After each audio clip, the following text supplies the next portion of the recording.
What's up, guys? Welcome back to the channel. Today I'm going to be talking about these 5 horrible gaming mice. Actually, I shouldn't say that. Some of them are horrible and some are much less horrible than others. However, they are all in the price range of less than $10 on Amazon as of now. I'm checking out 5 gaming mice under $10 each, and I'm going to see which ones are shit and which ones are actually worth buying, perhaps. Now, first off, why would you even buy a $10 gaming mouse? Well, for one, let's say you're just on an extremely tight budget. That might be the only option you have. Or maybe it's not necessarily for you, but a gift for a loved one, a spouse, child, friend, who is kind of into gaming, but not really enough to warrant buying like a $50 gaming mouse, for example. That could be a possibility. Or maybe you're just looking for a reliable backup. Well, I don't want to say reliable, but maybe you're just looking for a backup mouse in case your daily driver, shit hits the fan or whatever, and you just need a backup right away. Then maybe you'll look into something like this. By the way, these are all the top-rated,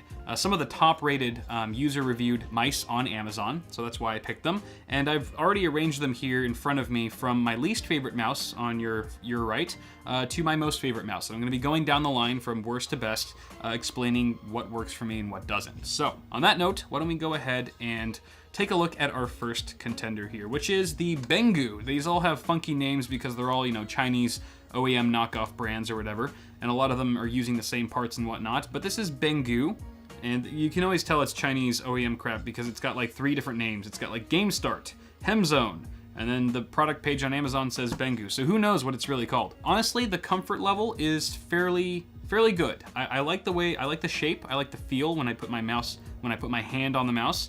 I am a claw grip user, so bear that in mind. That's the perspective I'm looking at all of these reviews as. Yeah, the comfort level is actually pretty good. It's fairly comfortable for my hand and the way I use mice. However, it is fairly lightweight. It's actually the lightest mouse, I believe, in our lineup here, and I prefer a bit of heft to my gaming mice, and this is just far too light for that, so I would have to dock it some points there. Also, I forgot to mention this, that all of these mice are using optical sensors, and all of them are horrible. That's just nature of the beast. It comes with the territory that if you buy a $10 gaming mouse, you're gonna get a pretty lousy sensor. So just for the sake of argument, assume that all of these sensors are the equal amount of suck. Now, my biggest gripe with this mouse is that the buttons are all super hypersensitive. First of all, they're springy, especially the front and back buttons. They are incredibly springy and not very tactile at all. They're rather mushy. Aside from that, the buttons are just really easily pressed, and I experienced a lot of misclicks when I was trying to game with this thing. Just, from moving really fast, I would turn really fast in game and then accidentally hit the side button. It's also fairly cheap. I would say this has the worst build quality out of all 5 of the mice here. Not just in terms of just how light it is, but also the scroll wheel seems really kind of wonky, and the DPI buttons in particular. Like, listen to this. Is there even anything in this mouse? It's just completely hollow. It's just like hollow plastic clicking. Yeah, so it doesn't sound very good, not very satisfying to click, too sensitive on the buttons pretty much everywhere. However, it's comfortable. That's the one redeeming quality. However, I still would not recommend it, even for $10. Let's move on to the next mouse. This one is a Funta. And again, there's like 30 names on here. It also says Zelotes. I think it's just a much wider profile, so it fits your hand a lot differently. It's kind of hard to compare to the Bengoo. However, it is very comfortable. I do like it. There are some gripes though that I have. The side here, the pinky grip is very slippery on this outer side of the mouse. My pinky just kind of tends to slide around on that area, and it's not the best. I wish there was a bit more grip there. And while there is some grip for your thumb, it's kind of got this recessed, these little grooves, and the grooves kind of, I don't know, they kind of like sink into my thumb after a while. They don't feel as comfortable after prolonged periods of time. So I'm not a huge fan of that. The build quality is better than the Bengoo. However, it's still lacking in the buttons. All these side buttons are springy here. The left and right mouse buttons are pretty solid. Just kind of like the nice level of tightness that I like. And also the scroll wheel is much better than the Bengoo. And the scroll click requires a bit of actuation force to actually click in the scroll wheel. I wish it was a bit easier. It does have a DPI button for up to 5500 DPI, which is nice. It's also got a braided cable, a braided USB cable. Actually, all these mice have braided USB cables, surprisingly, except for this one, which is a USB, but it's got kind of a rubber rubber material, and I'll get into that later. So my main gripes with this mouse is that I'm not a fan of the pinky grip that's super slippery on the outside here. And the side buttons and this front button here are very springy and do not feel very good when clicking. However, they are very well placed. I will say that. So this next one is the Zotac or Zotac. I don't know. It's not Zotac. That's not what I said. But okay, we've got some LEDs here that are kind of just cycling through different colors. I don't believe you can change any of them. Just like the Bengu, I didn't mention that. It also has a bunch of funky colors, 7 I believe, that just cycles through. The side grips here, this side grip on the outside is much better than the Afunta, which is a little bit more like kind of a rubberized material. And the inside thumb grip is also nice to rest your thumb on. However, it does feature those same grooves that we saw on the Afunta, which I'm not a fan of again. The buttons are relatively tactile. The scroll wheel, so far this is the best scroll wheel that we've seen. And DPI button is firm, but has a nice click to it. And the issue that I'm having right now is the front and back buttons. The back button is very accessible, but the front one is a little bit out of reach for me. I wish both of these buttons were just moved back, you know, a smidge, a couple centimeters maybe, and that would have been perfect. And I was having some issues with this mouse. Anytime I'd plug it into my to Hotline over here, the system would just blue screen. It just crashed instantly. I finally got it to work by just rebooting and, you know, rolled the dice by sticking this mouse in again, and somehow it didn't crash that time, so I was able to test it out more thoroughly. Also, even though the scroll wheel feels great, in practice, it actually sucks when you're scrolling, you know, through web pages and whatnot. The speed of the scrolling fluctuates like crazy. You'll be going, scrolling a mile a minute, and then all of a sudden you'll just like, it'll get stuck, if you will, and you'll just have to keep scrolling until it, evens out again. So that wasn't really good. This is the only mouse that had an issue with the scroll wheel like that. Next up, we've got the Sodi, and actually on the top of the mouse here it says James Donkey. I don't know. But you can see it's got some nice orange LED accents that are very subtle. It's got a subtle glow on the back end, as well as kind of peeking through the DPI button in the middle, you know, at the same time. It looks really kind of a classy mouse, actually. For $10, I would say this probably has the highest build quality so far. The actual comfort level is pretty good, and actually I love the weight. I love the weight. It's got some nice heft to it, and it's got these grips on the side that are kind of a gel material, and they're really, like, I don't want to say sticky, but they're really grippy, and I'm not used to feeling this kind of material on mice. However, it actually feels pretty nice.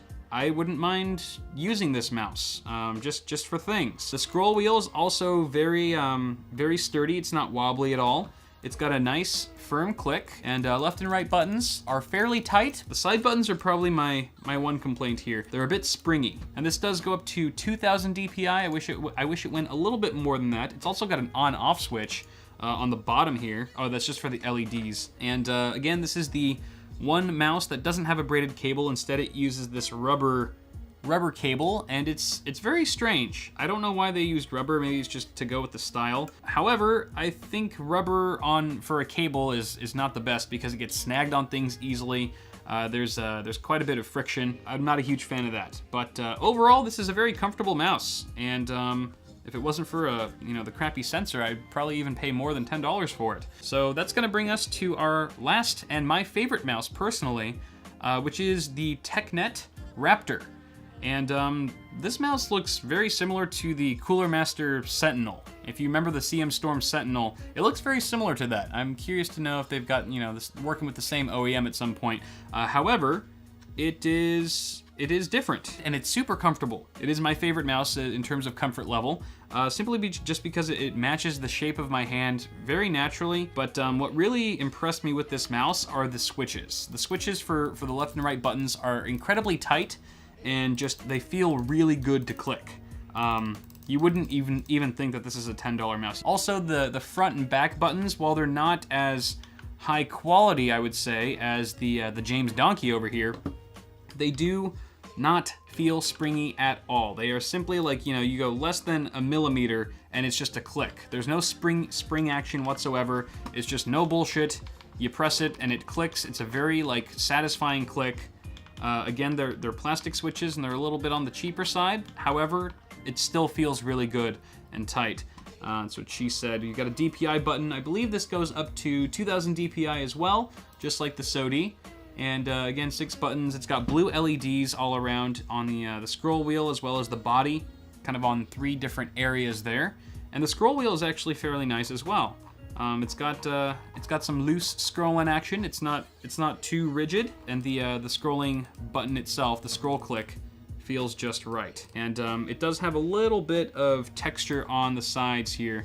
So where your ring finger or pinky would go on the outside, and where your thumb goes, it's still really smooth plastic, and I would have liked a little bit, like just a bit of grip material. However, they've just got a little bit of etching to create just ever so slightly a sensation of grip.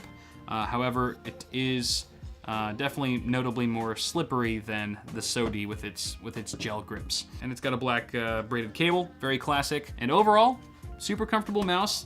Switches are good, everything's good, everything checks out. So for 10 bucks, yes, I would recommend this mouse. I would even recommend the SODI. I would recommend the James Donkey any day of the week. But if I had to choose, I would probably go with the TechNet Raptor.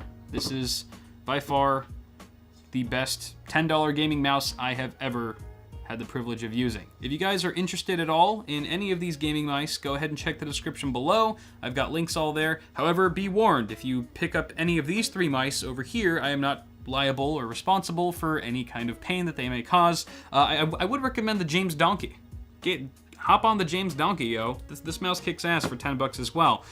So either of these 2 mice, I'm sure that you would be satisfied for spending $10 with. I think you know, they're very much worth the money. So that's pretty much gonna do it for now, guys. Hopefully you found this video a bit interesting. I know there isn't too much information out there on $10 gaming mice these days, but if you enjoyed the video, be sure to toss me a like, subscribe to the channel for more tech stuff coming at you really soon, and I will see you all in the next video.